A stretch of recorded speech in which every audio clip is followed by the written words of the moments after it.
아멘. 아멘.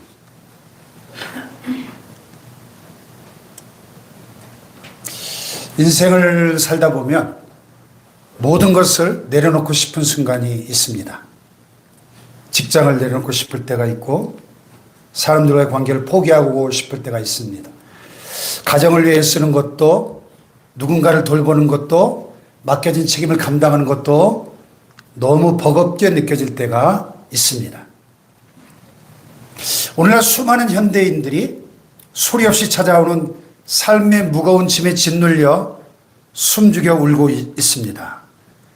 인생을 열심히 살아보려고 하지만 감당할 수 없는 스트레스와 피로가 겹칠 때 우리의 자아는 서서히 금이 가기 시작합니다. 마치 너무 무거운 지붕의 무게를 견디지 못해서 기둥이 조금씩 서서히 내려앉다가 어느 날 갑자기 집 전체가 폭삭 무너져 내리는 것처럼 우리 마음의 성벽도 순식간에 무너져 내리는 것이죠. WHO 세계보건기구마저도 현대인을 가장 괴롭히는 치명적인 질병 중 하나로 우울증을 꼽았습니다. 최근 우리 성결교단 신문, 한국성결신문 제1면 톱기사 제목이 제 눈길을 끌었는데 한국교회 성도 3명 중 1명이 우울증이라는 헤드라인의 기사였습니다. 개신교인 3명 중 1명이 정서적 위기를 겪으면서도 교회 안에서는 이것을 털어놓지 못하는 것으로 나타났다 하는 내용입니다. 목회 데이터 연구소가 최근 1000명의 교인들을 대상으로 설문조사한 결과를 공개한 기독교인의 우울 경험과 인식조사에 따르면 최근 1년 사이에 2주 이상 우울감을 경험한 기독교인이 전체 응답자 가운데 33%에 달했습니다. 그래서 때로는 신앙생활조차 힘들게 느껴집니다. 내가 이렇게까지 기도했는데 무엇이 달라졌나? 내가 이렇게까지 충성했는데 왜 상황은 더 어려워지나? 난 이제 더 이상 할 수 없다. 입으로는 말하지 않지만 마음속으로 조용히 사직서를 써놓을 때가 있습니다. 하나님, 이제 그만하고 싶습니다. 하나님, 다른 사람 시키세요. 하나님, 저 이제 더 이상 못하겠습니다. 오늘 본문의 엘리야가 바로 그런 자리에 있습니다. 그런데 놀라운 것은 엘리야가 믿음이 없던 사람이 아니라는 사실이죠. 엘리야는 하나님의 살아계심을 누구보다 똑똑히 경험한 사람이었지 않습니까? 그는 기도로 하늘을 열고 닫은 사람입니다. 기도로 바알 숭배가 극심하던 그 이스라엘의 하늘을 닫았고 다시 기도하여 3년 반 동안 물 한 방울, 이슬 한 방울 안 오던 그 하늘을 열고 비를 쏟아지게 한 사람입니다. 사르밧 과부의 집에서 3년 반 대기근 가운데도 병의 기름과 통의 가루가 떨어지지 않는 기적을 맛보았습니다. 죽은 아이가 다시 살아나는 놀라운 기적도 경험을 했습니다. 지난주에 우리가 살펴본 것처럼 본문 바로 앞장에 열왕기상 18장에 엘리야가 갈멜산상의 그 영적 대결에서 대승리를 경험했습니다. 바알의 선자 450명, 아세라 선자 400명 이 한 편에 서고 엘리야 혼자 다른 편에 섰습니다. 850대 1입니다. 850대 1. 엘리야가 기도하자 하늘에서 불이 내려왔습니다. 재물뿐 아니라 나무와 돌과 흙과 도랑이물까지 싹 태웠습니다. 백성들이 땅에 엎드려 외쳤죠. 여호와 그는 하나님이시로다. 여호와 그는 하나님이시로다. 얼마나 놀라운 승리입니까? 승리 후에 그는 백성들로 하여금 바알과 아세라 선자 850명을 다 붙잡아서 모두 기선 시내로 끌고 내려가서 자신이 칼로 직접 목을 다 베어 죽입니다.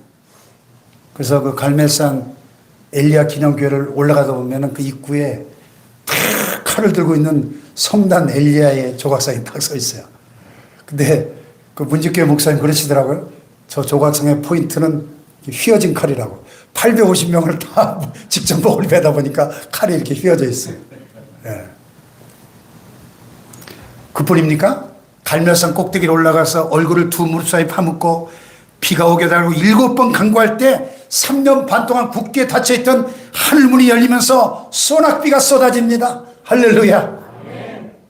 이 아합이 놀래가지고 그냥 마차를 타고 이스라엘로 도망가니까 초자연적인 여호와의 권능이 엘리야에게 임하면서 이스라엘까지, 갈멜산에서 이스라엘까지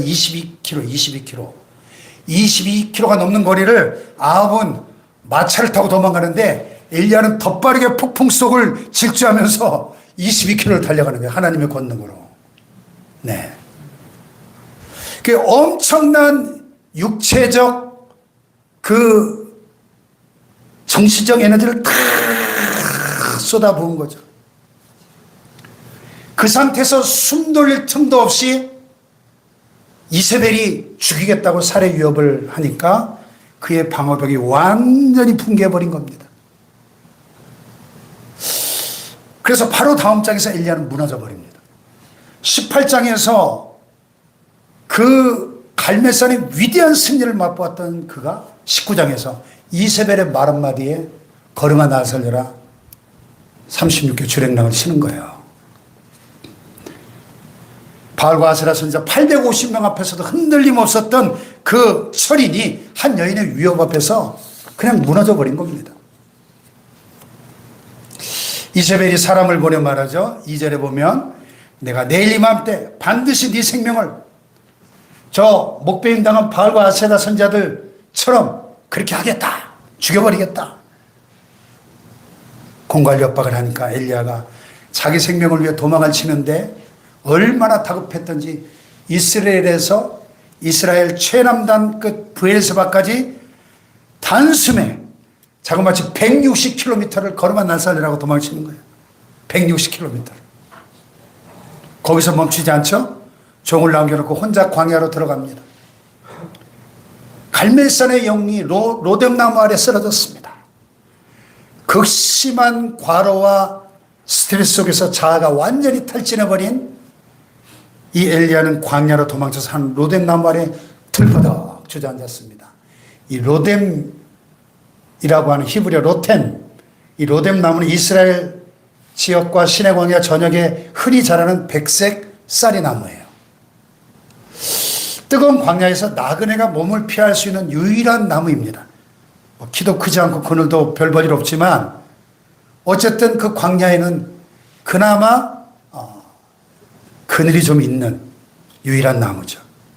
하나님께서는 엘리야가 그 완전히 벌거벗은 허벌판 광야 한복판이 아니라 그나마 작은 그늘 하나가 있는 그 자리에서 무너지게 하신 거예요.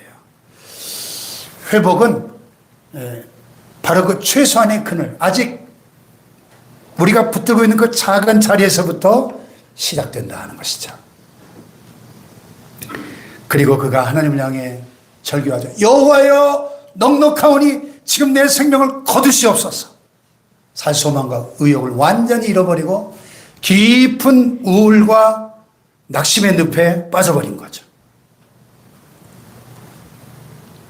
여기서 우리는 한 가지 중요한 사실을 발견하게 됩니다. 어제의 큰 승리가 오늘의 탈진을 자동으로 막아주지 않는다는 사실입니다.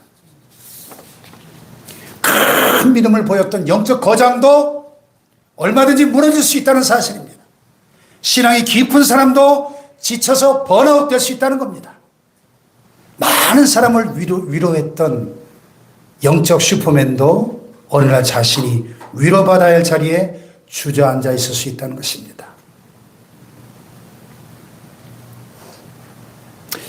엘리야가 로뎀나무 아래 주저앉아 한탄합니다. 여호와여 넉넉하오니 지금 내 생명을 거두시옵소서. 나는 내 조상들보다 낫지 못합니다.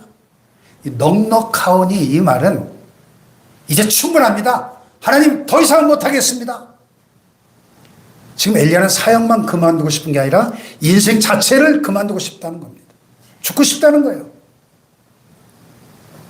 그런데 바로 그 자리에 하나님께서 찾아오십니다. 오늘 말씀을 통하여 우리가 만나야 할 하나님은 성공한 사람에게만 찾아오시는 하나님이 아닙니다. 승리의 정상에서만 만날 수 있는 하나님도 아닙니다.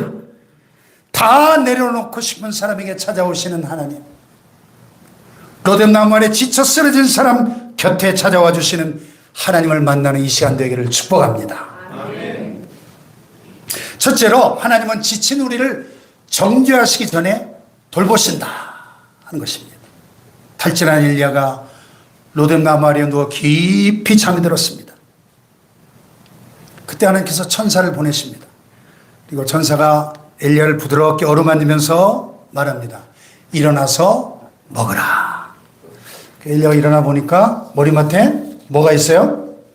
숯불에 구운 따뜻한 떡과 물 한 병이 놓여 있는 거야. 엘리야가 먹고 마신 뒤에 다시 누웠습니다. 그러다 천사가 다시 찾아와서 또 어루만지면서 말합니다. 일어나 먹으라. 내가 갈 길을 다 가지 못할까 하노라. 여러분 본문을 자세히 보세요. 하나님께서는 엘리야를 만나시자마자 설교하시지 않았습니다. 야 엘리야야, 네가 명색이 선지자라며 왜 이렇게 믿음이 없니? 아니 갈멜산에서 내가 했던 그 놀라운 일을 벌써 잊었냐? 선지자가 어떻게 그 이세벨 여자 한마디에 그렇게 도망칠 수가 있어, 이 비겁한 놈아. 하나님 그렇게 말씀하시지 않았어요. 먼저 푹 채우셨습니다. 그리고 천사를 보내서 어루만지십니다. 그리고 먹이시고 물을 마시게 합니다. 그 순간 엘리야에게 가장 필요한 것은 새로운 사명 선언이 아니었습니다. 더 강력한 영적 훈련도 아니었습니다. 먼저 깊은 잠이 필요했고 따뜻한 음식이 필요했고 부드러운 손길이 필요했다는 것입니다. 하나님은 천사를 보내서 지치고 탈진해서 번아웃된 엘리야의 전신을 부드러운 손길로 쓸어내려 주십니다. 어루만져 주신 거예요. 요즘 말로 하면 지친 몸과 마음을 부드럽게 위로하시면서 치유하는 마사지를 해주신 건 마사지를. 책망이 아니라 어루만짐으로 지친 엘리야의 몸과 마음을 먼저 돌보셨다 하는 거죠. 여기 그 참 원어를 보면 흥미로운 통찰이 있습니다.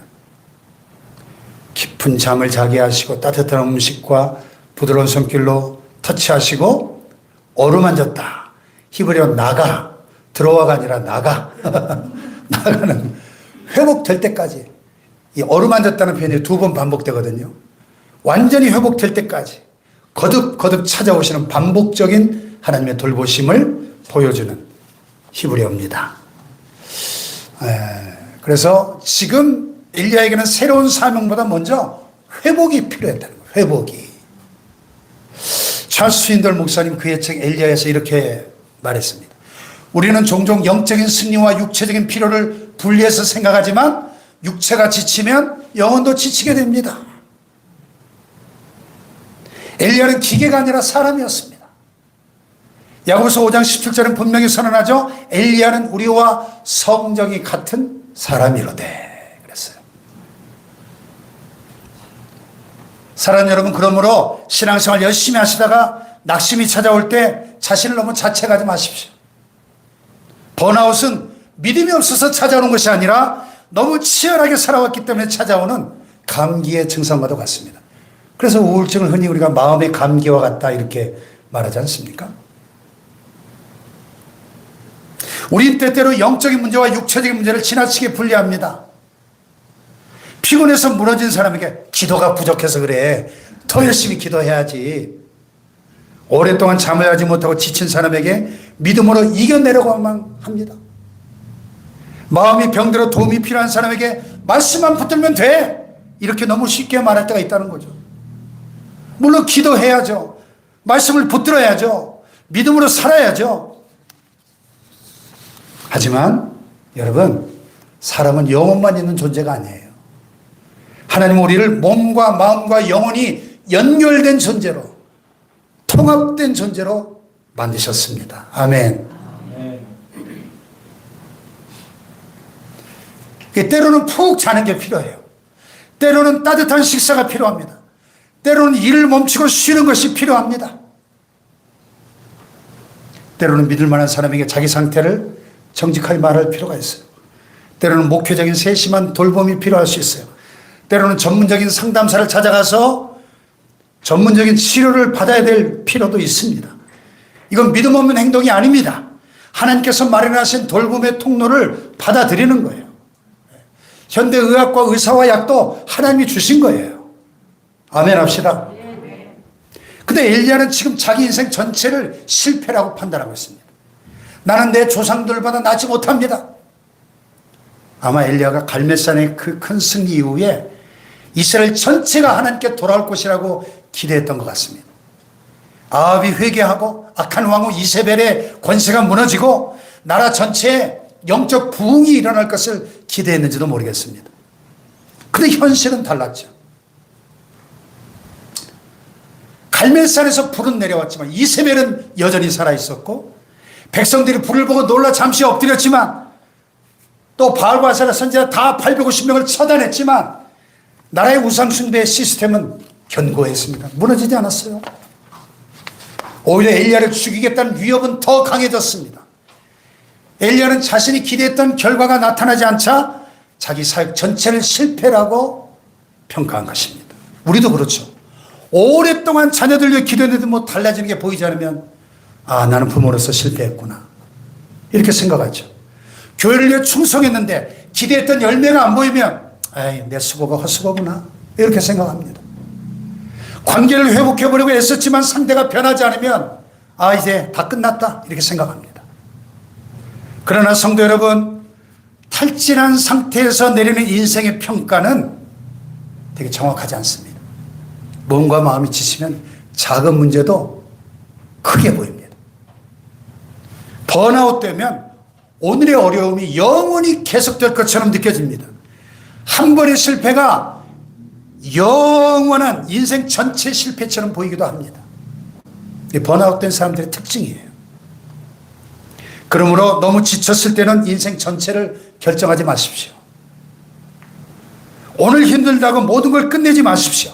지금 아무것도 보이지 않는다고 하나님께서 아무 일도 하지 않으신다 성급하게 결론 내리지 말라는 겁니다. 탈진한 상태에서 영구적인 결정을 내리지 마십시오. 먼저 하나님 주신 떡을 먹고 물을 마시십시오. 쉬어야 할 때 쉬십시오. 도움을 받아야 할 때 도움을 받으십시오.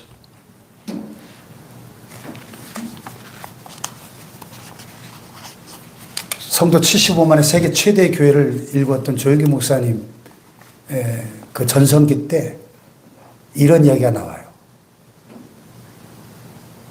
이 기독교 역사상 가장 큰 교회를 세웠잖아요. 어쨌든 간에. 공과가 있는데 그분이.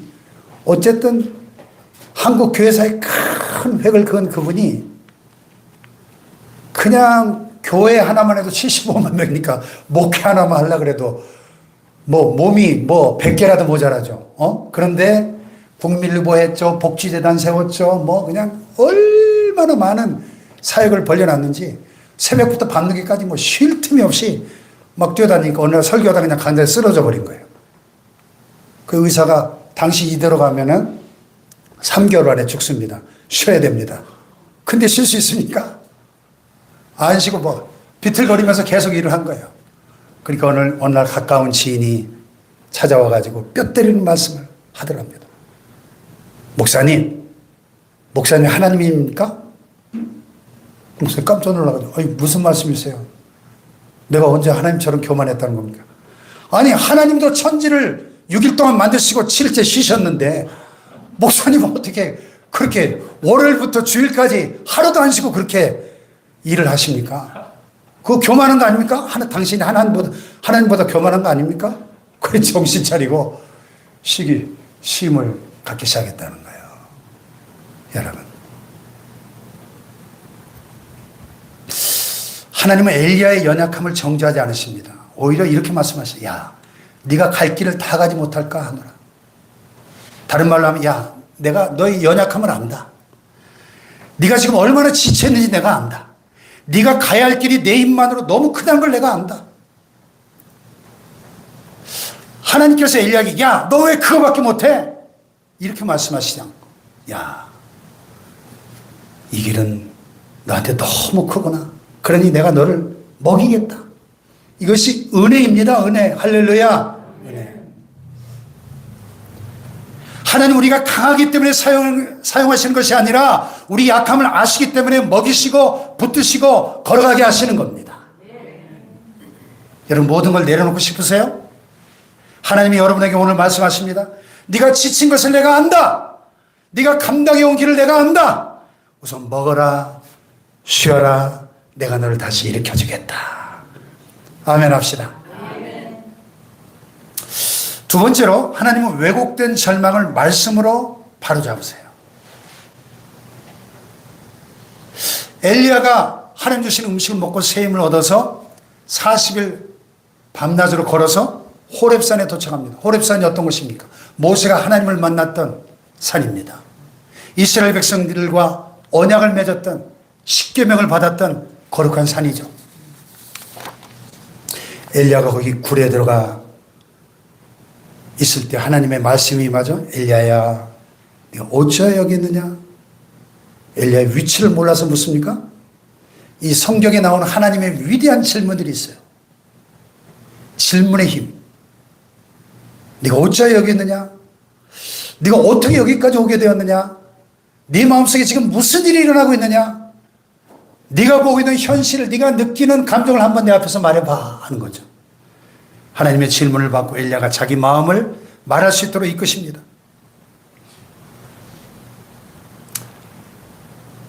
위치 확인이 아니라 그의 마음을 말하게 하시는 하나님의 다정한 초대죠.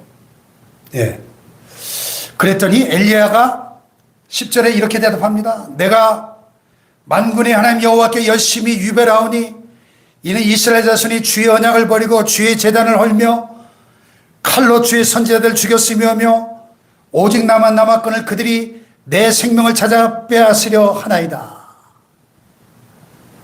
자, 이 엘리야의 말을 가만히 보면 팩트가 대부분 사실들이 들어 있습니다. 이스라엘 백성 하나님의 언약을 버렸고 하나님의 제단을 헐어버렸고 하나님의 선지자들을 죽였고 엘리야의 생명도 지금 노리고 있었습니다. 근데 사실과 함께 왜곡된 결론도 들어 있었습니다. 그게 뭡니까? 오직 나만 남았습니다. 정말 엘리야 혼자 남았나요? 바로 앞장에 보면 오바댜가 하나님의 선지자 100명을 50명씩 굴에 숨기고 먹였다는 사실이 기록되어 있습니다.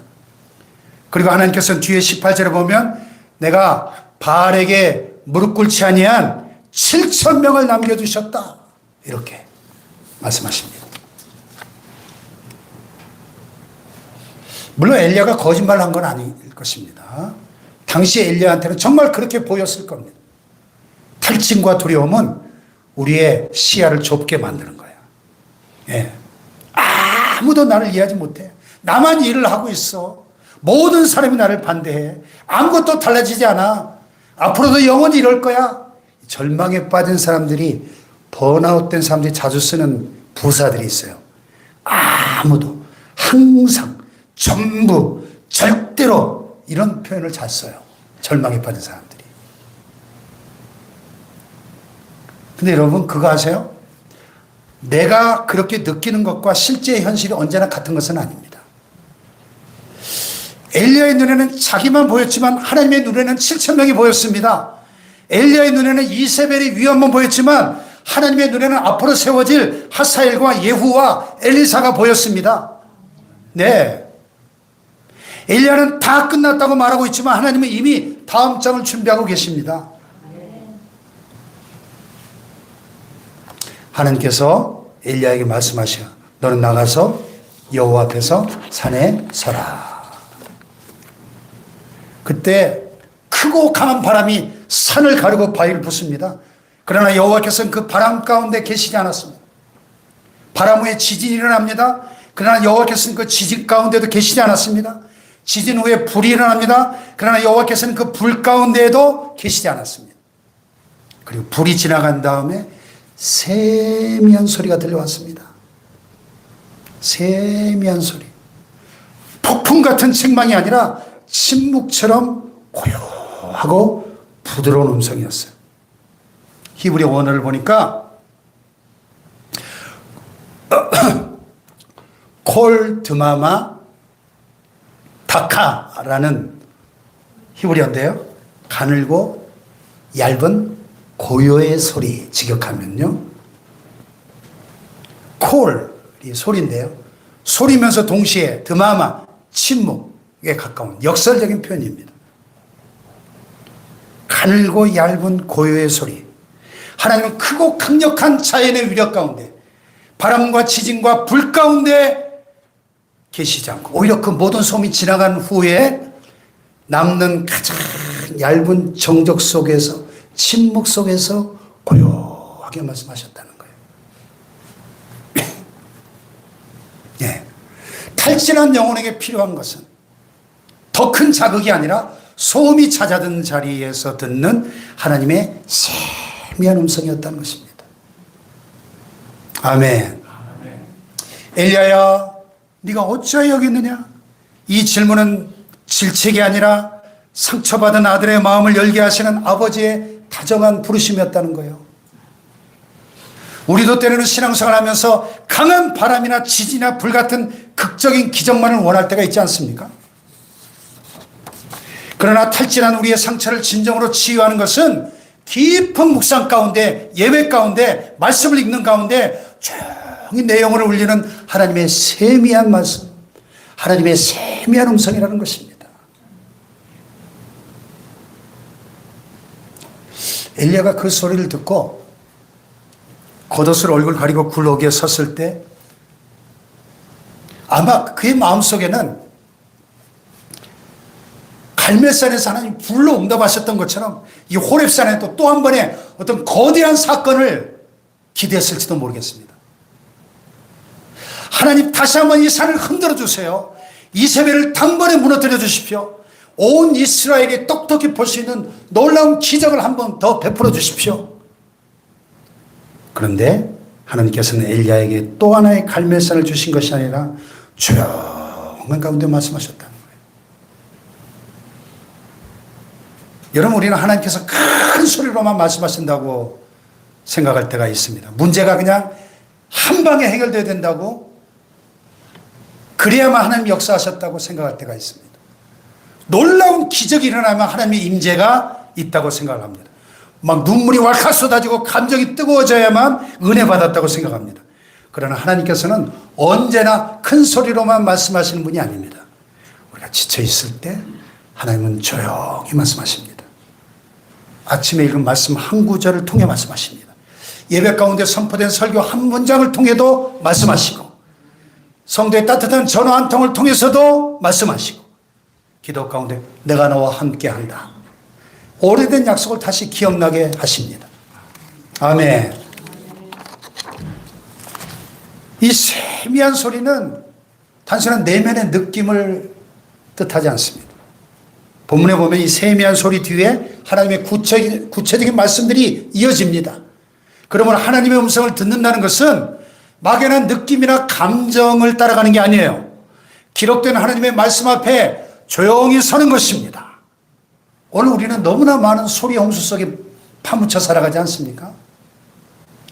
뉴스의 소리, 유튜브의 소리, 사람들의 평가, 비교하는 소리, 실패의 소리, 두려움의 소리가 계속 우리 마음을 흔들죠. 너는 실패해서 이제 끝났어. 아무도 너를 필요로 하지 않아. 상황은 절대로 달라지지 않아. 그러나 그 모든 세상의 소리보다 더 깊은 곳에서 우리에게 말씀하시는 하나님의 그 세미한 음성이 들려와야 됩니다. 내가 너를 버리지 않았다. 내가 미처 보지 못하는 사람들을 내가 남겨두었다. 내가 미처 알지 못하는 일을 내가 준비하고 있다. 네 인생은 아직 끝나지 않았다. 아멘. 할렐루야. 아멘. 여러분, 모든 걸 내려놓고 싶을 때 더 큰 소리만 찾지 말고, 더 자극적인 경험만 구하지 말고 하나님 말씀 앞에 조용히 서 보십시오. 하나님께서 물으시는 질문을 들어보세요. 네가 어찌하여 여기 있느냐? 그 질문 앞에 숨기지 말고 대답하세요. 하나님, 저는 너무 지쳤어요. 하나님, 저는 너무 두렵습니다. 아무도 제 마음을 모르는 것 같습니다. 기도해도 달라지는 것이 아무것도 없는 것 같습니다. 하나님, 우리의 정직한 탄식을 두려워하지 않으십니다. 엘리야의 말을 중간에 끊지 않으시잖아요. 예? 본문에 보면 재밌는 게 엘리야의 대답이 토시 하나 틀리지 않고 두 번 똑같이 반복되죠. 내가 여호와께 열심히 유별하오니 저 백성들이 주의 재단을 헐고 또 선지자들 죽이고 오직 나만 남았는데 내 생명도 빼앗으려고 합니다. 이 대답이 말이죠. 똑같이 두 번 반복됩니다. 이게 번아웃된 사람의 특징이에요. 고장난 카세트처럼 똑같은 말이 반복이 되는 거예요. 고장난 카세트처럼 자꾸 똑같은 말을 하는 분들이 옆에 계시면 저 번아웃 됐구나. 우울증에 빠졌구나. 그렇게 생각하시면 거의 틀림이 없습니다. 근데 하나님은 우리가 만들어내는 절망의 이야기를 그대로 진실이라고 인정하지도 않으시고 하나님의 말씀 우리의 감정을 무시하지도 않지만 그 감정이 최종 판결을 내리도록 내버려 두지도 않으십니다. 감정은 다 끝났어. 이제 너 혼자야. 너만 남았어. 근데 하나님은 아니 7천 명이 남아있다. 감정은 모든 것이 끝났다 말하지만 하나님은 돌아가라. 네가 할 일이 남아있다 말씀하시는 거죠. 아멘. 자, 마지막 세 번째로요. 하나님은 끝이라고 느낀 그 자리에서 다시 길을 열어주시는 것입니다. 할렐루야. 여기 15절에 너는 내 길을 돌이켜 광야를 통하여 다메섹에 가라 말씀하십니다. 그래서 주목해야 될 두 개의 동사가 있어요. 돌이켜 가라 하는 겁니다. 다 같이 돌이켜 가라. 돌이켜 가라. 엘리야는 모든 것을 끝내고 싶었습니다. 그러나 하나님께서는 끝을 허락하는 대신 다시 길을 보여주시는 거예요. 돌이켜 가라. 아멘. 하나님께서는 엘리야에게 앞으로 세워질 사람들을 알려주십니다. 하살에게 기름을 부어 아람의 왕이 되게 하고 예후에게 기름을 부어 이스라엘의 왕이 되게 하고 엘리사에게 기름을 부어 선지자로 엘리야의 후계자로 세우라는 계획입니다. 무슨 뜻이죠? 하나님의 역사는 엘리야가 미처 보지 못하는 곳에서도 계속되고 있었다는 사실입니다. 엘리야는 이세벨 한 사람만 바라보았지만 하나님은 여러 나라의 왕들과 다음 세대 선지자까지 바라보고 계셨다는 것입니다. 엘리야는 자기 시대만 보았습니다. 그러나 하나님은 다음 시대까지 준비하고 계셨습니다. 엘리야는 나만 남았습니다 말했지만 하나님은 엘리사를 붙여주셨습니다. 이후에 엘리야는 혼자 걷지 않습니다. 엘리사가 그의 곁을 따라다닙니다. 엘리야의 사역은 한 사람의 외로운 투쟁으로 끝나는 게 아니라 다음 세대로 이어지는 겁니다. 아멘. 그리고 이제 18절에 하나님께서 말씀하시는 거죠. 내가 이스라엘 가운데 7천 명을 남기리니 다 바알에게 무릎 꿇지 아니하고 바알에게 입 맞추지 아니한 자다. 아멘. 엘리야는 나만 남았습니다 했는데 하나님은 7천 명이 남아있다 말씀하시는 거예요. 엘리야는 자기가 하나님의 마지막 희망이라고 생각했어요. 그런데 하나님께서 엘리야에게 알려주십니다. 야, 나의 나라는 너 한 사람에게 달리는 게 아니야. 내가 남겨둔 사람들이 7천 명이 있어. 네가 세울 사람들이 있어. 네가 보지 못해도 나의 일은 계속되고 있단다. 아멘. 오늘 우리에게 큰 위로가 되는 말씀 아닙니까? 우리는 종종 모든 걸 내가 책임져야 된다고 생각합니다. 내가 하지 않으면 아무도 하지 않을 것이다. 내가 무너지면 가정도 무너질 거다. 내가 이 일을 내려놓으면 교회도 어려워질 거다. 내가 끝까지 붙들어야만 모든 게 유지될 것이다. 물론 우리가 하나님 맡겨주신 책임을 성실하게 감당해야죠. 그러나 내가 하나님은 아닙니다. 내가 이 교회의 주인이 아닙니다. 가족의 구원자가 내가 아닙니다. 자녀 인생을 완성한 사람도 내가 아닙니다. 하나님의 나라를 나 혼자 책임지는 게 아닙니다. 우리에게 순종할 책임이 있지만 모든 결과를 통제할 책임은 없습니다. 하나님께서 일하고 계셔요. 하나님께서 사람을 남겨두고 계십니다. 할렐루야. 하나님께서 다음 세대를 준비하고 계신 것입니다. 하나님 우리가 미처 보지 못하는 곳에서 역사를 움직이고 계십니다. 그러면 다시 시작한다는 말은 모든 문제를 한꺼번에 해결하는 것이 아니에요. 하나님께서 오늘 보여주시는 그 한 걸음을 걷는 것입니다. 하나님 엘리야에게 전체 미래를 마스터 플랜을 상세하게 다 보여주지 않으셨습니다. 돌이켜 가라. 먼저 그거예요. 돌이켜 가라. 오늘 우리에게도 하나님께서 같은 방식으로 말씀하실 수 있습니다. 오늘 한 번 더 기도해라. 그 사람에게 먼저 연락해라. 도움을 요청해라. 예배의 자리를 지켜라. 오늘 해야 할 작은 순종을 시작하라. 하나님이 우리가 평생 걸어가야 될 길 전체를 한꺼번에 보여주지 않을 때가 많습니다. 그러나 오늘 디뎌야 될 한 걸음은 보여주세요. 여러분, 모든 걸 내려놓고 싶을 때 큰 결심부터 하려고 하지 말고 하나님이 오늘 주시는 떡을 먹으십시오. 오늘 들려주시는 말씀을 들으십시오. 오늘 가라고 하시는 한 걸음을 내디디십시오.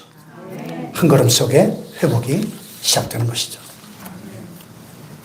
설교의 황태자라고 불리는 스펄전 목사님의 우울증 이야기를 하고 말씀을 맺으려고 합니다. 설교의 황태자.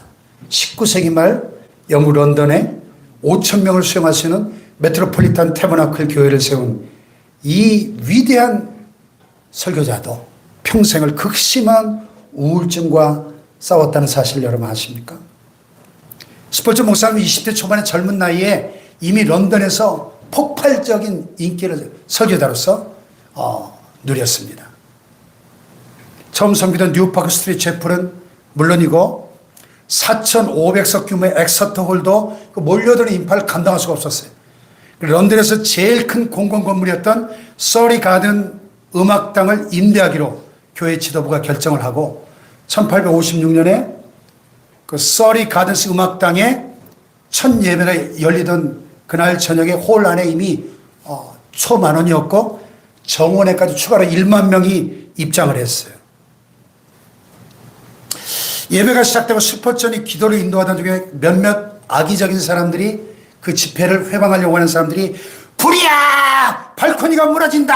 외치니까 실제로 불이 난 게 아닌데 이 외침 하나로 순식간에 거대한 공황이 발생했어요. 사람들이 패닉에 빠져가지고 막 서로를 밟고 넘어가면서 출구로 몰려들면서 계단적 상황이 가장 심각해서 사람들이 압사당하고 난간 너머로 떨어져 목숨을 잃고 게다가 밖으로 빠져나간 뒤에도 혼란이 끝나지 않았는데 정원 문이 잠겨 있어가지고 몰려든 인파에 막 눌려가지고 문을 열 수조차 없는 상황이 되고 만 것입니다. 스펄전 자신은 강단이 있는 쪽에서 비명소리가 잘 들리지 않아가지고 상황의 심각성을 처음에 인식하지 못하고 불이 난 게 아닙니다. 여러분 괜찮습니다. 괜찮습니다. 사람들 진정시키려고 했는데 결과적으로 7명이 사망하고 28명이 중상을 입는 대참사가 발생한 거예요. 그날의 충격으로 이 충격이 일평생 그를 따라다녔고 목사님은 훗날 그 사건이 자신을 정신적으로 극한 벼랑 끝까지 몰고 갔다고 고백합니다. 이후로도 그는 통풍과 신장 질환으로 몸이 쇠약해지고 사랑하는 아내 수잔나가 수십 년간 병상에 누워있는 것을 지켜보면서 반복적으로 깊은 우울의 골짜기를 통과했다고 합니다. 어느 설교에서 그는 자기가 겪는 그 낙심이 얼마나 깊은지 회중은 결코 그런 극한 상황까지 여러분은 가지 않기를 바랍니다. 이렇게 솔직히 고백하기도 했답니다. 그러나 스펄전 목사님은 그 로뎀 나무 아래서 멈추지 않았습니다. 그는 자신의 우울을 숨기지 않고 강단에서 솔직히 나누면서 오히려 그 약함을 통하여 같은 고통 속에 있는 수많은 성도를 위로하는 목회자로 평생을 사신 것이죠.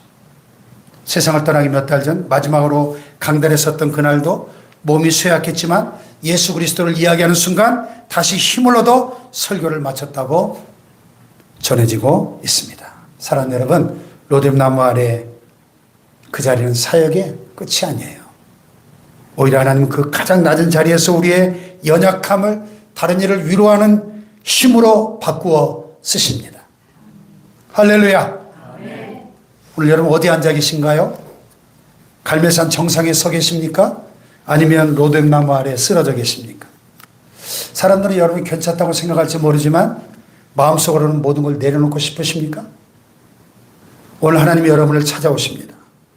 하나님 여러분을 손가락질하며 찾아오신 분이 아닙니다. 왜 이것밖에 못하느냐? 책망하기 위해 찾아오신 분이 아닙니다. 떡과 물을 들고 찾아오십니다. 말씀으로 찾아오십니다. 세미한 음성 가운데 다시 걸어갈 길을 보여주시게 찾아오십니다. 하나님 말씀하시는, 야, 네가 지친 걸 내가 안다. 네가 걸어온 길을 내가 안다. 네가 보지 못하는 사람들 내가 남겨두었다. 네 인생은 아직 끝나지 않았다. 일어나 먹으라. 그리고 다시 걸어가라. 할렐루야. 오늘 우리가 해야 할 일은 뭐 대단한 일이 아니에요. 하나님 주신 은혜를 받아 먹고 하나님의 세미한 말씀을 다시 듣는 것입니다. 하나님이 보여주신 한 걸음을 내딛는 것입니다. 다 내려놓고 싶은 바로 그때 우리를 찾아오시는 하나님을 바라보시길 바랍니다. 그분이 우리를 쉬게 하십니다. 그분이 우리를 먹여주십니다. 그분이 우리의 잘못된 생각을 말씀으로 바로잡아 주십니다. 그분이 우리에게 사랑을 붙여주시고 다시 길을 열어주시는 거예요. 여러분, 오늘이 끝이라고 성급하게 결론 내리지 마십시오. 여러분이 보지 못하는 곳에서 하나님께서 일하고 계십니다. 여러분이 알지 못하는 7,000명을 남겨두셨습니다. 여러분이 예상하지 못한 엘리사를 하나님이 준비하고 계십니다. 로뎀나무 그 아래에서도 하나님은 우리를 포기하지 않으시고 다 내려놓고 싶을 때 우리를 찾아오시는 그 하나님을 붙들고 오늘 다시 한 걸음을 내딛는 여러분 되시길 주님의 이름으로 축복합니다. 아멘. 할렐루야. 일어나십시다.